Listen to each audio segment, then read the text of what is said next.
welcome into another episode of Purple Insider. Matthew Collar here and Jeremiah Sirles joining for another episode of Tuesday Morning Left Guard. And, I just want to thank you, Jeremiah, for last week where you said, hey, this is finally fun. We've been through a lot of tough times with the old quarterback position. This is great. That was really a thing to say when you're around the Minnesota Vikings, isn't it? As a guy who watched the I 2016 know. season play out, a guy who was at a practice where Teddy Bridgewater suddenly had his career altered by a knee injury, you were the one that was stepping out on the limb and saying, this is so much fun. This is great. Why don't you just go to a baseball game and say, hey, this game's moving on fast? There won't be any rain in the forecast, right? Jinxie Jinxerson is now what you will be I, referred to. What do we do now, Jeremiah? What do we I do don't now? know. I mean, it's one of those things where as you're watching it, you're like, this can't like this okay, this is bad, right? This is bad, but it'll be fine. And then all of a sudden you get the news like, and JJ's hurt. And you're like, okay. Like, are we really doing this? Are we really what it is we used all of our health karma up in 2024. Every ounce of health karma that the Minnesota Vikings have accumulated over years of bad injuries all got used up in 2024. And now it's just like, hey, got to start over. You got to start from the bottom. Your left tackle, not playing. Your center, brain. Oh, your backup left tackle, brain. Oh, your franchise quarterback, ankle. It's just one of those things where it seems like injuries are contagious. Like, and I don't know why, but sometimes it just feels like injuries are contagious, and that somewhat feels like where we're going with this. And I just really hope it's not the case for the entire year. And I know there's the discussion of, well, they signed older players and stuff, but Blake Cashman's not old. Andrew Van Ginkel was healthy all of last year. Ryan Kelly, I mean, a concussion, that's just a really bad Yeah. break for a guy who was playing awesome football, Mm-hmm. too. I thought he was really playing well in these first two games, and now he's had several of them in his career, and you're concerned about where that's going in the future. And it's also anybody who has ever wondered, I don't know how many fans have ever said, why would they pay a left tackle? But if you've ever had that thought, like it's just another fat guy, I think that we were reminded. Actually, I think Vikings fans have been fairly blessed since the Clemmings era. Riley Reef was solid, not Mm-hmm. perfect, but solid. And then Darisaw follows him up and has been a monster beast for the entire time. And these last couple of weeks show you how hard it is to play quarterback in the National Football League without Christian Darisaw. Yeah, I mean, it's the same thing when Trent Williams got hurt in San Francisco and the wheels kind of fell off for Brock Purdy there. If you don't feel comfortable on your blind side, you're constantly your first read's not where's the route. It's a quick glimpse to my left going, did he get beat? Am I okay? Now I can get back to the route tree. And with a young quarterback that's already struggling with timing, already was struggling with getting the ball out, and then you're constantly getting pressure from the left tackle position, and then now D coordinators are sensing that, right? There was a little bit of blood in the water after the Chicago game. And then they really came after that left side this week early and often. Stunts, twists, blitz. They tested Donovan Jackson and Justin School a lot early in this game, and it got home. And when things like that get home, you open, I think I text you, like Pandora's box has been opened on the left side of the line now. They will week in and week out now get tested. Can they pick these things up? And until they do, and they put on tape that if you stunt, we'll pick it up, they're going to keep getting tested on that left side, especially with Walter Rouse in there now.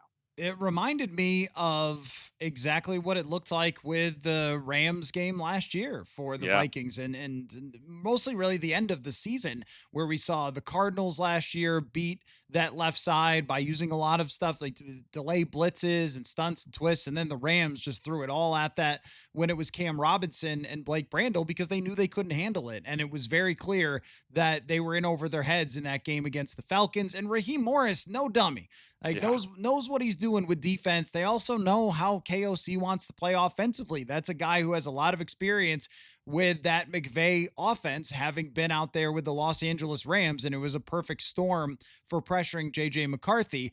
But let's talk about the big issue at hand here, which is Carson Wentz taking over for JJ McCarthy after this ankle injury. Now, there is is it a soft benching part of it? And I think everybody had that thought.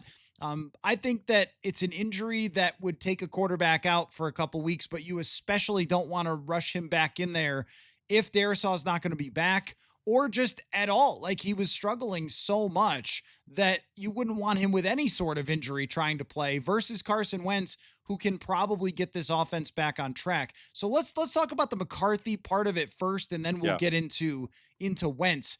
What did you identify with your NFL player brain as you were watching JJ McCarthy struggle against the Falcons? Yeah, what I witnessed with him is I'm giving the kid grace. He's young. And anyone that wants to fight me and say that he's not a rookie, my address, you can find it, come to the house. The dude's a freaking rookie. I don't care that he was in the NFL for a year or not. Until you take live bullet reps against a team that can hit you, kill you, put you in the dirt, you're still a rookie.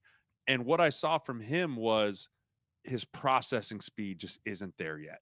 Right. And that's okay. It's going to happen. Right. I played with Josh Allen when he was a rookie. His processing speed wasn't there yet either. And we were terrible. We went 6-10. It happens. But he needs to have better answers. And as I watched, I'm going, okay, there's a couple things here that are not making a ton of sense to me.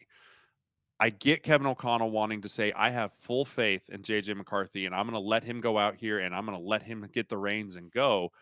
But it felt almost like you threw him in the deep end of the pool without any floaties on and then held his head underwater a little bit and said, keep throwing it. You're okay. You'll make it to shore eventually. It just felt like he was forcing the issue a lot with JJ McCarthy. And I think JJ felt that pressure. Hey, we're not running the football. Kevin's calling pass plays. I got to hit the plays down the field. I got to keep doing. And for a young player that's still trying to figure out his way in the NFL with all that added stuff to it, I just think that he's really in his own head right now, trying to do a little bit too much. And then also, dude, every ball does not have to be 1,000 miles per hour and put a hole through the back of your receiver. Touch passes are a thing in this league. And I think it just takes time to develop those type of touch things because Josh was the same way. Josh wanted to use that cannon and put the ball wherever he could, faith in the arm. That gets you in trouble in this league a lot more than it helps you. So a few different thoughts on that. I mean, one is that Wes Phillips said last week about the offense that we can't dial it back because he needs to have all the answers to be able to win. And that's the same answer they gave when we talked about with Josh Dobbs dialing it back when Dobbs was new to the offense and also like not very good. And I mean, he was like 3-9 or something as a starter. Pastronaut, baby. Right. What a time to be alive. Well, The Pastronaut. it was a great run. It was a great run of 2 weeks where we talked about him as the bridge quarterback, but ultimately he was asked to do a little bit too much. And it was the same sort of look. It was the same sort of, I'm not really sure. And then, the throw is a little bit late. And then Justin Jefferson is coughing up blood on the sideline because the throw was a little late and a little inaccurate. And I think that that's okay. If your philosophy as a head coach is the quarterback better be able to do every single thing. But you can't start someone who's never played before then and throw him into the deep end. Then you need a veteran quarterback. Then you need 2 years of development. This is something that you need much longer to, because in training camp, I felt like he was getting a lot of the stuff that they were asking him to do. I thought that I was seeing touch passes. I thought that the timing was pretty good. But as you said, it's just not the same. It's just not the same as when someone can suplex you into the ground legally as opposed to tapping you and being like, sacked you. Sack. Like, it's just not. I could do that. I'd be like, oh, he sacked me. Who cares? But that's not how this works here. And that pressure, 2.5 seconds in practice probably feels okay. 2.5 seconds with 70,000 people watching Sunday Night Football and 2 first-round picks coming after you. It's just a different story. And I think when they bring back JJ McCarthy, it needs to be a different philosophy. But I just don't think that they have that different philosophy in their bag. If they did, they would have used it. Folks, there's no way to prepare yourself for hair loss when it happens and you either end up frustrated or in denial. But I promise you that there is help, and it is simple and easy. Through Hims, you could take the next step with confidence. Access treatments that are made with clinically proven ingredients like finasteride and minoxidil to stop hair loss and regrow hair within 3 to 6 months. No waiting rooms, no hoops, just ingredients with a track record of results. Hims offers convenient access to a range of prescription hair loss treatments with ingredients that work, including chews, oral medications, serums, sprays, whatever works for you. You shouldn't have to go out of your way to feel like yourself. Hims brings expert care straight to you with 100% online access to personalized treatments that put your goals first. There's no hidden fees, no surprise costs, just real personalized care on your schedule. For simple online access to personalized and affordable care for hair loss, ED, weight loss, and more, visit hims.com/purple insider. That's hims.com/purple insider for your free online visit. That's hims.com/purple insider. Individual results may vary based on studies of topical oral minoxidil and finasteride. Prescription required. See the website for important safety information. It's what we talk about all the time. Kevin O'Connell can't change his stripes, and that's okay. It's won him a lot of football games. It's made him coach of the year. You can't ask a guy to be like, hey, all the stuff that gave you the success and put you in the position that you are right now, you need to change, right? Like, that's not a fair thing to ask Kevin. But I will say the greats in this league, Andy Reid, Bill Belichick, they can adapt with what they have, right? It's not square peg round hole, right? It's okay. We have certain pieces that we can't just open the whole toy box here and just let it go. We have to develop the box before we let everything go. And he needs to rely, JJ has to be able to rely on other pieces around him to shoulder the load, right? And I'm going to use Daniel Jones as an example here. When Daniel Jones had Saquon Barkley, he was able to share, hey, 26, you take the load here. I'm going to do what I need to do. And it got him paid a lot of money and he won a playoff game. All of a sudden, you remove Saquon Barkley and say, Daniel Jones, you're the guy, baby. You're going to chuck it all over the yard. You're going to go. Things kind of filtered and didn't go that well. Now look at Daniel Jones with, hey, I have Jonathan Taylor. I have other things around me. I don't have to be the guy. That's where you need to build a young quarterback, right? When you build and you draft a young quarterback, usually first round quarterbacks are drafted to save the franchise, right? Hey, come in. We are a desperate need of anything. You just come in. We'll turn this thing around. We'll go. JJ is walking into a unique situation where he's not here to save the franchise. He's here not to crash the car. And for 7 of the 8 quarters that he's played, he's wrecked the car in spectacular fashion. And so if that's the case and you're the parent of the guy driving the car, take the keys away a little bit and say, hey, here's the bike. Let's ride the bike first, right? Let's ride the go-kart first, and then we'll develop you into the car. I think that that's where this probably was going to head if JJ McCarthy was still the starting quarterback. At least I hope that's where it was going to head, and that's where Kevin O'Connell was going to want to go. I'm not convinced that it was, but that's how I would look at this and go, okay, we did too much, right? We did too much. Back it up, back it up, back it up. But I also don't know if that's in Kevin Connell's DNA or not. I think that there's some smoking guns here to it not being. One is, trying to throw the ball on 3rd and short at the goal line with a great play that should be a touchdown. But if you draw up a play that your quarterback is not able to execute, is it a great play? A little bit of a tree fall in the forest type of thing. Like, is it a great play if he can't do it? Now, if O'Connell expects his quarterback to take a snap, okay, I'm not saying he's asking too much there, but maybe just Jordan Mason. Here's the football. Try 3 times to run in the end zone from 2 yards. And if you fail with that, everyone should be very sad with themselves. But here's the other one is there are 15 quarterbacks who have thrown more screens in the first 2 weeks than JJ McCarthy.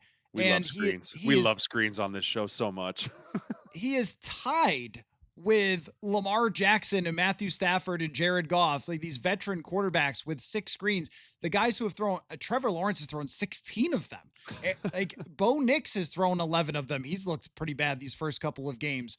Josh Allen, MVP of the league, has thrown more screens. Baker Mayfield has thrown it. The point just being like, is the easy button stuff there? I haven't seen it succeed. And here's where the real issue is with McCarthy. Short passing game from 0 to 9 yards has been atrocious. He has a 33 PFF grade, 3.4 yards per attempt. And that to me is the evidence you need for the timing of a quick game is not there with JJ McCarthy. So you either play someone else or you figure out how to not have to ask him to do that. The quick 3-step, I see it, I throw it. Like we saw Kirk do that pretty well in his career. We did not see Sam Darnold do that all that well.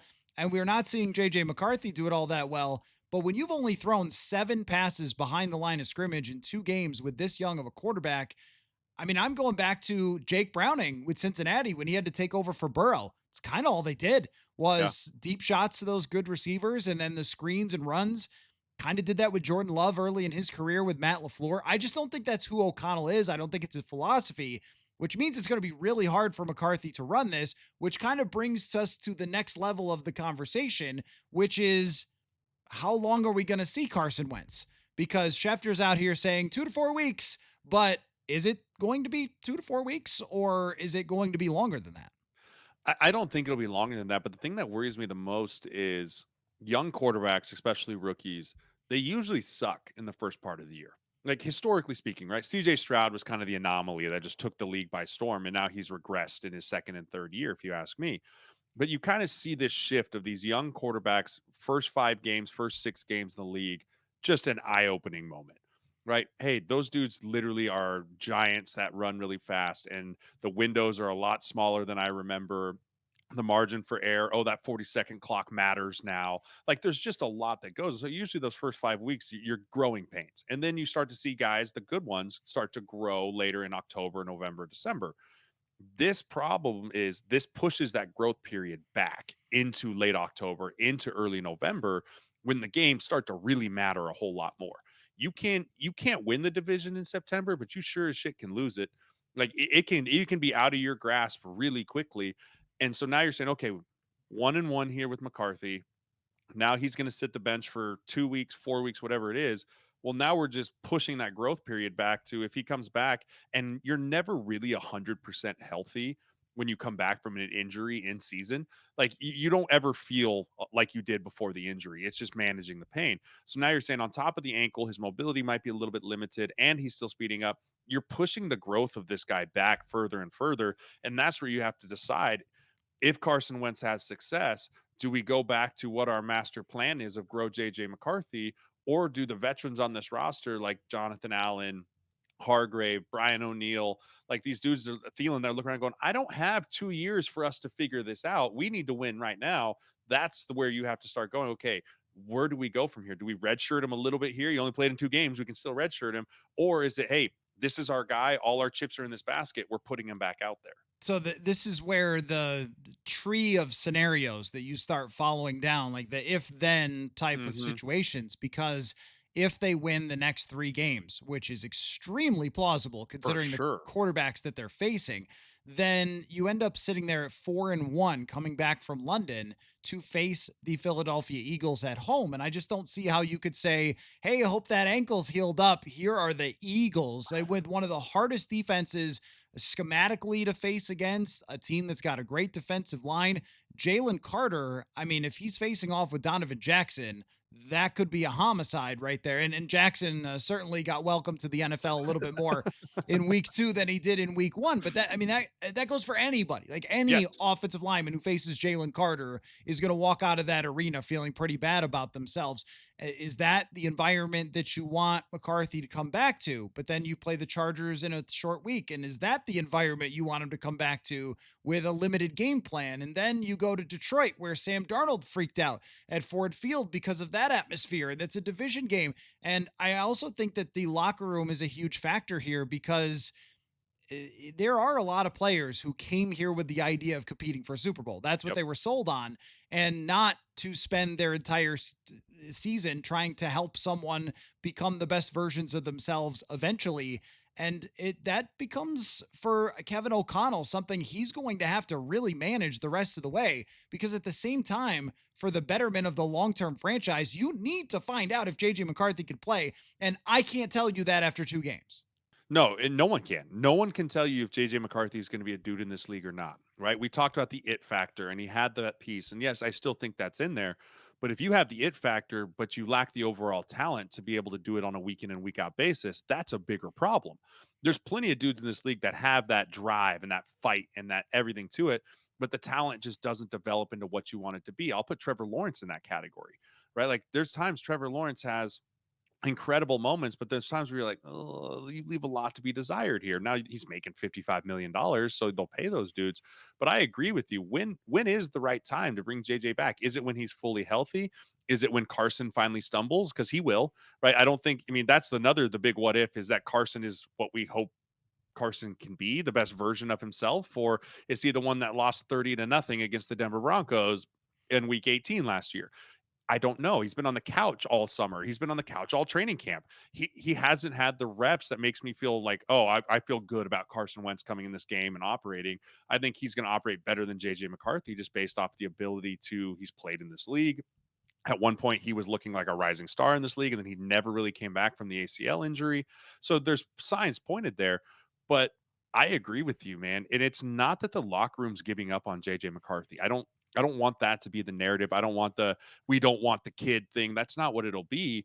It's just this is a win now league. It always has been, it always will be. And if you're a head coach, you can't put the development of a young quarterback above the other 52 guys on the roster.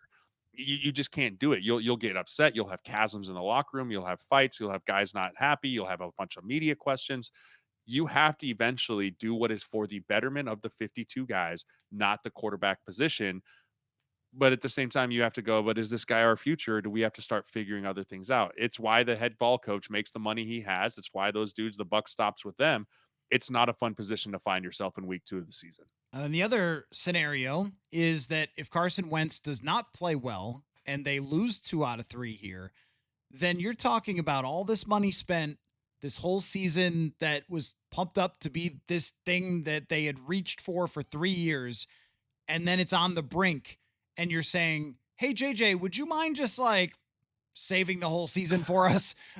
Like that's a lot to ask you. Well, but it'll be fine. Look, you're only playing the Eagles and they won the Super Bowl last year. I mean, my goodness, like suddenly it's crazy in this league how fast life can sneak up on you and how the twists and turns happen. Because if McCarthy was going into these next 3 games after the way he played against Atlanta, I think we would have been sitting here saying, all right, let's break down what went wrong. Let's talk about how they're going to fix it.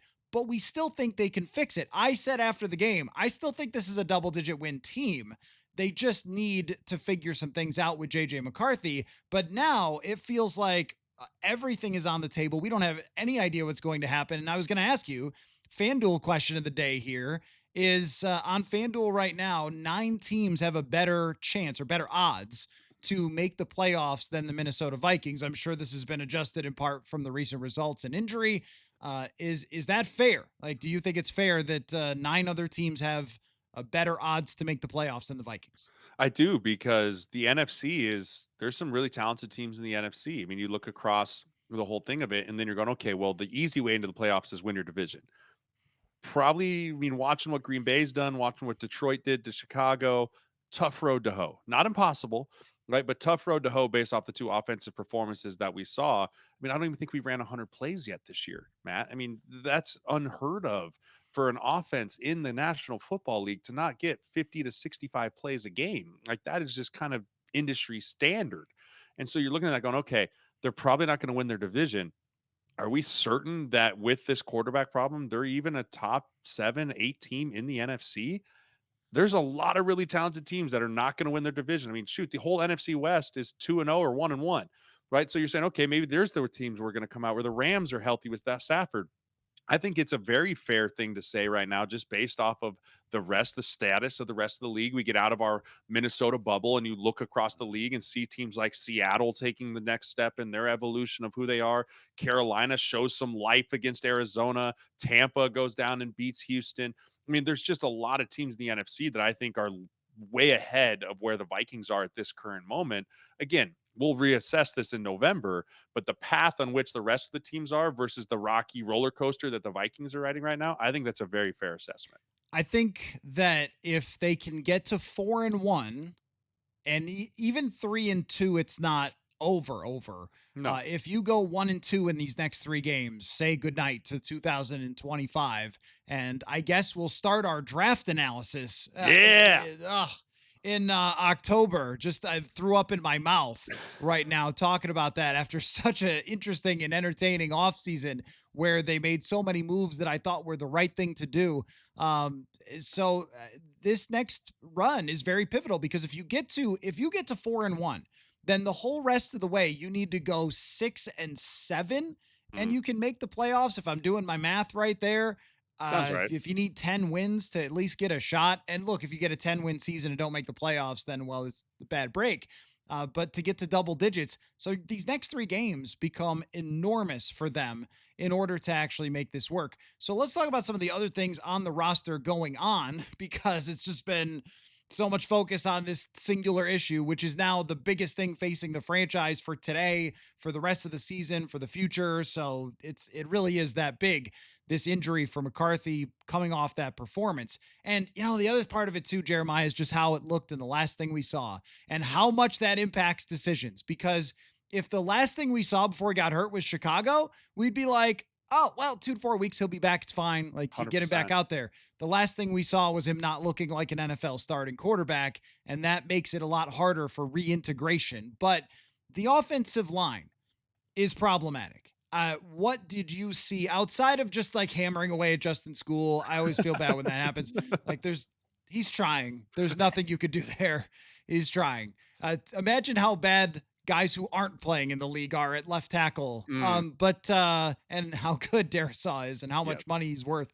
He should ask for a restructured Yeah. contract. Like, Before even stepping on the before I field, come be like, back, what if we just made a fake tree company and gave me like 10 more million? Or maybe that's only the NBA and the Patriots. mm. You could Google that one with Brady. But anyway, so what else offensive line wise was causing them issues? Yeah, when Kelly went out, the communication was really bad up front. You saw, like, I can remember very specifically an inside zone play to the left where we leave the front side linebacker completely unblocked. That's a communication error, right? That's a we pointed the wrong guy, or Donovan didn't get the call, or Jurgens just had a straight up mental error because it was his first time playing in the National Football League. And listen, dude, I've been there. It's not an easy thing to all of a sudden be like, hey, you've never played center. It's Sunday Night Football. We're down. We got to go score. Get your butt in there and let's make sure everyone's on the same page. Oh, by the way, there's a rookie next to you, right? So make sure you help him along as well. That for me is the bigger issue than the left tackle, right? Darisaw will be back. Is it this week? Is it next week? Like that position at one point in time will be like, okay, I feel good about that. The bigger issue I see is the center position. Michael Jurgens taking the helm there with Carson Wentz. Who makes the calls? Who's in control? What are we doing? Who's on what plate? Right. If I'm guessing, it's going to be listen, Michael, you walk up there and you call the protection by the letter of the law. Right. You don't get to flip. You don't get to see fun things. You don't get to chase ghosts. If it's 3-by-1 protection and we're going left, you go up there and say, Mike left, we're going here. And then Carson can change you from there. So you're talking about the communication standpoint having to be very much streamlined with the center position. The right side of the line, I feel like, has been a bright spot. I feel like Will Fries and Brian O'Neill's playing at a great level. They gave him that sack the other night. I don't know if I can necessarily give that. It was kind of a tweener on an empty situation there where he kind of squeezed and then didn't come back out late. But I do truly believe that if Ryan Kelly's in there, we turn that protection to that guy. Right. So there's just certain things that look like there, but the communication, the free runners, and the miss IDs are the biggest things that are hurting this run game and this pass protection game. But they're, like you said, all that's fixable, right? Besides the left tackle getting physically beat at times, and Donovan being a rookie and going to take his lumps and going to be the growth curve is going to be just there, just like it is for JJ McCarthy. I feel okay about where this is going. But if Ryan Kelly is going to miss anywhere from 3 weeks plus, because this is his fourth concussion, right? If he's going to continue to miss multiple weeks here, I worry about the center position for the offensive line. And the folks who in the offseason were concerned about the backup center, like, this is your day. But at the same time, there's not a lot of good backup centers in the NFL. It's not No, like they're just bouncing around. You've developed this guy for a year, and that's the best you can do. In a lot of, I mean, there's also only so much money to give free agents. Like, why don't we get like four more guys? It's like they spent every dime to build up this team. You have to have some young players step up, and now it's time for Michael Jurgens. He's a very bright guy, but maybe a week of preparation will help him, Mhm. and maybe working a little bit with Kelly behind the scenes as much as that could be possible will help him. But there's only so much you can do. And that's why Ryan Kelly has been paid what he's been paid and why he was drafted in the first round. He was phenomenal in these couple of games. So missing him is a massive drop off that now is maybe part of the reason that you want Carson Wentz in there, even if JJ wasn't injured. Like, you can't have somebody who doesn't understand how to flip protections if and was relying solely on Ryan Kelly, if now the center doesn't really understand it either at that level. The strip sack that you were referring to, we asked Wes Phillips about it today. His answer was basically that wasn't what was supposed to happen. Well, And maybe you can explain that. And I know that you don't know every single call and protection, like you're not in that room, but kind of how that's supposed to work and how someone could end up just completely free running. yeah, so it's an empty protection, right? So does everyone remember the Anthony Richardson preseason where he got smoked off the edge because he didn't see the hot protection? It's similar to that. So when you run a five-man protection, you can only block five. And so in this situation, the center, the left guard, and the left tackle were sliding left. So the three-man slide was going to the left. What that means is the right guard and the right tackle have to protect inside out. So they have to protect the A gap and the B gap are the number one priorities in their protection. So obviously, Will Fries, he sticks on the three technique. Boom, his job's done.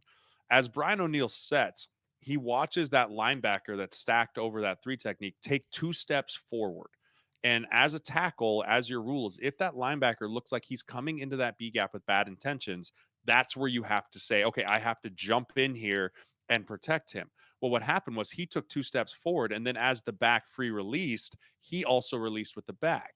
Well, Brian had already committed to protecting the B gap, and by the time he tried to turn back out, that DN was already by him. Right. So it's a tweener thing where you as a quarterback have to know where your hots are. And as a tackle, you either have to kind of commit or be able to put yourself in a position to get back out and at least get a hand on that guy. So it's on both of them.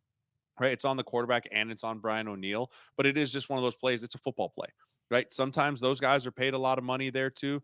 Sometimes those guys make plays, right? And that was a good call against that protection specifically. So, yeah, it was just based on the fact like if there's a running back in there and it's a six-man protection, that never happens. But again, it was an empty protection. Usually, offensive coordinators like empty protection because it makes the defense declare what they have to do, which tells the quarterback, okay, this is the zone scheme, this is the man scheme. I have my answers, but you kind of live in the die by the sword too when you only have five blockers if they send six. Here's my trouble. For that entire night, the Atlanta Falcons are kicking their ass Mm, up front. From the start of the game, every moment, every drive, they're winning that battle. yeah. That's why they drafted two guys in the first round. And if Chicago could beat you up front, sometimes with that current roster situation, then certainly Atlanta, a more talented team, could as well. Their coach is good. They're sending a lot of stuff at you, and you texted right for the beginning when Donovan Jackson didn't quite get around on a stunt, like they're going to attack them that way. It's 1st and 10, and there's an empty protection. And this is where we get into what we were talking about, but also I want to hear you talk about play calling because I think it's the easiest thing in the world when a game goes wrong for everybody to be like, play caller must have been his fault. What a fool. If I was calling plays, it would have been much better. And we fall into that trap as media as well, sometimes where it's just fully on the result and not based on was it a good play or not. But I think when you get to something like that, you're like, I don't know if that's the situation you want to have there with the lineman you have and the quarterback you have just standing there. What have you said before? Like butt naked with Yeah. nobody there to help you, no Aaron Naked, Jones. naked in front of the zombies. I mean, that's a lot to ask. That's what Matt Stafford does. That's Yeah. they don't even let Jared Goff do that a whole lot. Like there's a lot of quarterbacks in the league who are not in empty very often unless it's like a panic situation. How did you feel as you were watching about the play calling issue? Yeah. I think my biggest issue with the play calling is it's not simple. Right? If I have a young quarterback, and especially a young quarterback who the first 8 quarters of his career are struggling, I'm going to go to the 7. 7 quarters, excuse me. I'm going to go to the KISS method. Keep it simple, stupid. Right? Keep it simple. Don't have, okay, if I'm an empty, I have to know where my route is and I have to know where my hot is. Right? Just let him think about, hey, protection set. If they send six, I'm protected. I'll be able to get the ball away. It's just putting a lot on his plate. And we talked about it. That's Kevin O'Connell's thing, right? I got to have all the tools at my disposal to call the game plan that I need. I just don't agree with it with a young quarterback. And he's been maybe still thinking, hey, Kirk Cousins could do it. Sam Darnold could do it. Josh Downs could do it. Like Dobbs could do it. Like these dudes could all do it. Why can't JJ McCarthy do it? Well, JJ's proved to us that he's not there yet. I'm not saying he can't do it. He can't do it right now. So if he can't do it right now, let's not add another thing to his plate of play call, snap cadence, formation, motion. Is it empty? Am I hot? Am I not hot? Like just one more thing on his plate can be a half a second to a second of processing speed, which in the NFL is the difference between ball out and dead. Like 2 to 3 seconds is ball out and dead. And there was so many times in that game where I saw JJ go, should I run it? No, I shouldn't. And then by that point, boom, the sack's there or the play's there. And so I worry a little bit from the play calling standpoint of are we just asking him to do too much? And that also goes to the fact that I thought Jordan Mason forgot to get off the bus or was late to the game or something where he didn't exist in the first quarter. Like he started your comeback against the Chicago Bears. Why wouldn't you just say, let's start with this dude and pick right back up where we left off? I think that there's just a little bit of Kevin O'Connell looking himself in the mirror and doing the old point the thumb, not the finger, and going, how can I help this offense get back on track? Yeah, I mean, I think that it's one of those common sense things, like whether you've played in the NFL or you're just watching casually and you see the quarterback looking in over his head, there has to be an element of how do you get that back on track? And Mm-hmm. we've talked about it a lot. You run play actions, you throw in a couple of tight ends, which I think Josh Oliver's really banged up and was trying to play, and they probably would have used him more. But you get some stuff to get that guy in a rhythm of completing passes.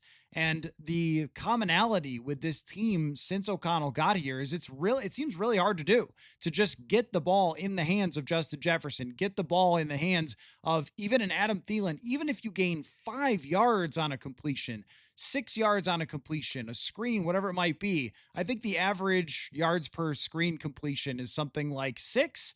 And they're not all like that, but although they did drop one that should have been a Yeah. big play, and that was brutal as well. It's definitely not all KOC. It's definitely not all JJ. It was kind of everybody with this. And I think that's the struggle for O'Connell. And I would totally get it if I was him. If you're looking back at the tape and you're like, guy's wide open in the end zone and we drop the fumble or we drop the snap. What you want me to call a different play? The guy's wide open. I got you a wide open guy. But at the same time, I think that the truth is somewhere in the middle of that. It's you could get those guys open, but if you can't find them, so I kind of go back to that. I Um, I also think this is one of the first times that I watched Kevin O'Connell be a human and allow his emotion to overrule his coaching at times. And it happens. We're all emotional human beings. I mean, it's a hard thing to win in the National Football League. It's a hard thing to play in the National Football League. It's a hard thing to coach in the National Football League. And after JJ misses that 3rd-and-1 pass, the deep shot to Naylor, that again, right play call, the wrong play call, the dude was open. yep. Right? The dude was open. You hit that play call, you're right back in this game. You're moving forward. And I saw the emotion of him getting upset, right? Like physically like angsty and angry. And then he's like, oh, just punt it. Right. And I'm sure that's one of those things where he's looking back on, I let my emotion overrule my logic at that point. I should have went for it on that 4th down. They needed to. Yep. They needed to. I should have Yep. went for it. And I do think that what played an element in this game of all the things you just mentioned, the dropped snap, like I think emotionally it wore on Kevin O'Connell through this game, and he allowed that emotion to overrule logic. And you can't do that as a head coach. You can't. Now, he hasn't done it in a long time. I don't anticipate him doing it again, but it is just part of the human element of the football game. And so I hope he learns from that. He's played in the National League. He knows what it means. But this was the first time I saw the chink in the armor of Kevin O'Connell allowing his emotion from his frustration of where the offense was to overrule something that should have been a no-brainer coaching decision. Yep. And I think 70,000 were feeling that at that moment because Naylor catches it. I don't know if he goes all the way, but It's gonna be close. his name is Speedy. I mean, he's Yeah. getting 50 plus yards there and you're kind of back in it. But at that point, even if that happens, like it's not like you win, like there's been so Mhm. much struggles throughout the game. But I can understand from a coaching perspective, when you keep drawing up open plays and your quarterback can't convert it, how frustrating that would end up being. Let's get to love to see it, hate to see it. I'm going to start with love to see it all of collegiate football on Saturday. It was just one of those days where you paced yourself to the couch and every game just brings you everything you hoped it would give you. Tennessee and Georgia was Mm. magical. The Notre Dame game was absolutely insane. And then, while the Gophers game was a little bit of a rough watch, but everything throughout that day was just sheer entertainment. And I felt like we're really back now once this happens in college football. Yeah, I mean, you've got Vanderbilt beating up on South Carolina. That was a fantastic game to watch. You're just looking through it and it's just giving you hope for like, dude, when we get into these conference games, it's gonna be fun. Like I can't wait for Big Ten play starts this week. We got Michigan here at Nebraska. Like that's gonna be an electric game going forward there. I love to see it. And I don't know if you watch the post game Sunday night football coverage, but when they're introducing Parker Romo to Leonard Floyd, and they're like, "Hey, do you know who this guy is?" He's like, "Oh yeah, that's Saquon Barkley." They're like, "Oh, do you know who this guy is?" He's like, "I don't have any idea who this guy is." He's like, "Oh yeah, this dude just hit 5 field goals in the game." He's like, "Oh, Leonard Floyd, nice to meet you." Like it just goes to show you that sometimes these kickers they don't know anyone on the team. They're the bastard children that no one really wants until you want to hoist them on your shoulder, but most of the time you want to put them in the closet. Like I just thought that that was so funny from Parker Romo there, going back to Matt Prater with Josh Allen, where like he said he was showing him pictures of his kid playing, and he's like, "I'm going to give you everything I have." It's like, who's this old man they let in from the street, right? Like, I just find it so funny that like the kickers are starting to become more and more like, "Oh yeah, you guys really aren't actually part of this team until they really need you, are you?" I was actually going to include Parker Romo as a love to see it because that guy's a great kicker. Like we Yeah. saw it last year. He was great in training camp and he was called. I mean, they don't win 14 games without Parker Romo. He hit a game winning kick, was at Arizona, and he Hmm. hit 5 field goals against Jacksonville in a very memorable football game that was. And when he lined up to kick one from, I think it was 50, that was kind of a dagger, I was like, he's probably going to make this. Like, this guy knows what he's doing. So good for him. I like to see some guy who has just kept with it finding a way. Now, here's a speaking of kickers, I was going to throw a love to see it and a hate to see it. Mm. Do you get to the point where kickers are so good and they're kicking from so long where you're like, stop it? Like, this is too much. Like, Brandon Aubrey kicking a 64 yarder and looking good from 70. I'm like, I don't know if I'm comfortable with this. Yeah. Like, you don't have to do anything to get a field goal now. You just like fall. They should just like do a fullback dive 3 times and kick a field goal. Like, I mean, it just, I don't know. It's a little bit silly. They need to, what's in those K balls at this point? This is Yeah. nuts. Someone used to kick a 50-yard field goal and you'd be like, whoa, that guy. Now it's like 50 yards, it's just chip shot. I mean, I remember watching that Dallas game going, as soon as it hit the star, I was like, "Oh, this game's over." Like, it literally is like, "Oh, they crossed the 50. This game, well, that's not gonna be so great anymore." But, I mean, they're weapons. If you're not, like, 85% from 50 anymore, you can't kick in the NFL. And now I think I was talking about week 1, they, like, changed the rules where you can break in these kicking balls now during the week. It used to be you could only get the kicking balls, like, 3 hours before the game, and so they're just gonna continue to make eventually, I think they're gonna have to make the goalpost smaller. Like, I don't know, these dudes are getting so much better. The kicking specialist camps from getting younger and younger and getting more and more talented. I mean, I wouldn't be shocked if in 3 to 5 years, the goalposts kinda shrink into, like, the Arena Football League, right? Where it's just, like, straight up and down. It's like a 10-yard window you gotta hit in there, so yeah, I mean, Brandon Aubrey, what a weapon. He's going to be great, but also just puts so much pressure. I mean, Youngwei Koo has a rough first week, and they're like, "Oh, we're bringing a guy on practice squad to see if he's going to push you." You're going to see a lot more kicker revolutions in the NFL as we move forward here too. What's your hate to see it? My hate to see it is Mike McDaniel's demise in real time. I mean, from the way he's talking about impressors, the way the team is freaking out on the sidelines. I mean, you start the game, I mean, over the last 2 weeks with turnovers. Like, to open your first series of the game is turnovers, and then you never really get yourself back on track. I am concerned about the Miami Dolphins and Mike McDaniel making it to October, if I'm being honest.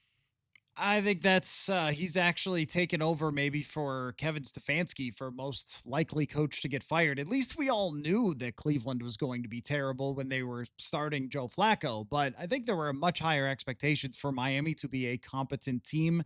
Along the same lines, The New York Jets are who we thought they were, and them just getting run out of the building after there was a little bit. Yeah, this is always so hard. This is like this little bit of, oh, like maybe they found something with Justin. No, and he got hurt again because he hangs onto the ball forever, and sadly he will remain Justin Fields.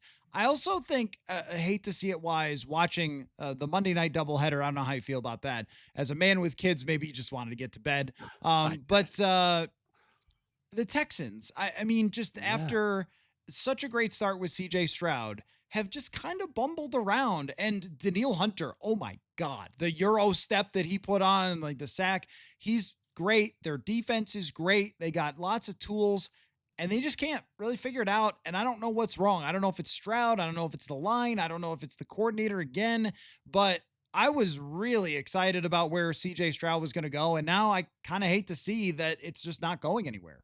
Yeah, I mean, I remember after his rookie year, I was like, dude, this dude's gonna be an MVP in the next 2 to 3 years. I mean, he saw the field, he dealt it, he got the ball out, he saw the vision. I think a lot of it is the offensive line play. You trade away Laramie Tunsil, you trade away Kenyon Green, right? Your center ends up going somewhere else. You've now got rookie at left tackle and Ariante, who's I think gonna be a really good player, but still a rookie. Right. It's hard to watch that offense. And it's like, yeah, Joe Mixon will be back eventually, but Chubb's not a slap. Like he's older now, but they just have no rhythm offensively. And that defense is so good. I mean, Will Anderson and Daniel Hunter might be one of the best tandem rush duos in the NFL when they're both playing lights out like that. 100 sacks for Daniel Hunter, golf clap for him. Congratulations. You're terrorizing tackles everywhere. I feel bad for the Texans. I thought they were going to turn the corner and maybe win the South this year. And again, right? I mean, the South's been kind of a nightmare, but I think my last hate to see I'm gonna stay in the South. I'm not sure Trevor Lawrence and Liam Cohen like each other. I mean, there's that interaction of literally Trevor giving him the wave off when Liam's like, hit him in the chest, right? And then they're asking him on the post game, how's your relationship? And he's like, it's fine. He's a competitive guy. That I think is going to cause some serious issues down in Jacksonville between Liam Cohen and Trevor Lawrence. I was thinking about how, well, here's maybe a sarcastic love or I don't know which one, Ben Johnson, but the same sort of deal of, can some of these offensive freak boys like also know how to work with human beings, or do they spend all their time in a locked room with one light and they're just drawing on napkins like, this is my bootleg concept that no one will ever figure out? Ben Johnson, I'll throw to the tackle, then no one will ever see Penei Sewell with an end around coming, and you're like, but if you ever talk to another person, that's a question. The Bears just getting Oh run my completely gosh. out of Detroit. Just a reminder: the Detroit Lions were not going to have one bad game, be like, we give up, we quit. But I don't know what the Bears are supposed to do. And the same thing with Jacksonville. Like, I don't know what you're supposed to do. When you draft a quarterback who's just good enough to give you hope and is actually not great, I don't know who's supposed to coach him, like what you're supposed to do there. Because with Trevor Lawrence, guys, there's not another level to this. He is who he is. He's pretty good at times and he's pretty bad at times and shrugs. And I think the same thing is going to go for Caleb Williams. And that to me is, you just cycle in new coaches time after time. Yeah, because unfortunately, the way it works is that the coach is more expendable than the first number one overall pick. And then when you double down and you pay him a large scale contract, he's not going anywhere, right? You can try and figure it out, and the coach is a little bit handicapped and handcuffed to that player. It's gonna be really interesting. Did you see Ben Johnson after the game, like defending Dan Campbell to the death? They're like, were you upset that they went for it on that fourth down? He's like, it's who they were. That's who they always have been. It's like, oh, buddy, you're not there anymore.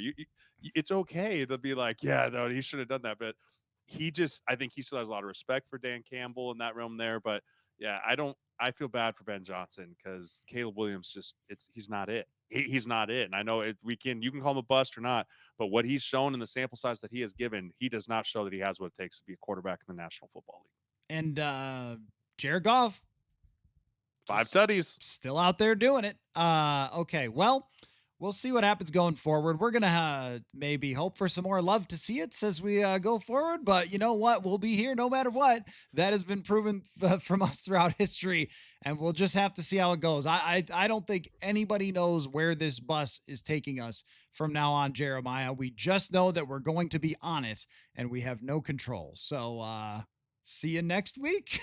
I won't be here next week. I'm going Oh, elk that's hunting. right. I'm going That's elk right. hunting, but I will be back the following week because it always happens. Whenever I leave to go elk hunting, something wild happens. It always does. So I'm probably going to come back from the woods and be like, dude, Carson Wentz, MVP. But like Yeah. MVP talk. You're like, he threw for 500 yards. It's like, oh, okay, sounds good. Or it's be like, dude, Jordan Mason, 250 on the ground. Like, oh, sweet. Can't wait to watch this happen. Okay. 2 weeks from now, then we will be back in action. Thanks for your time as always. And Football. football.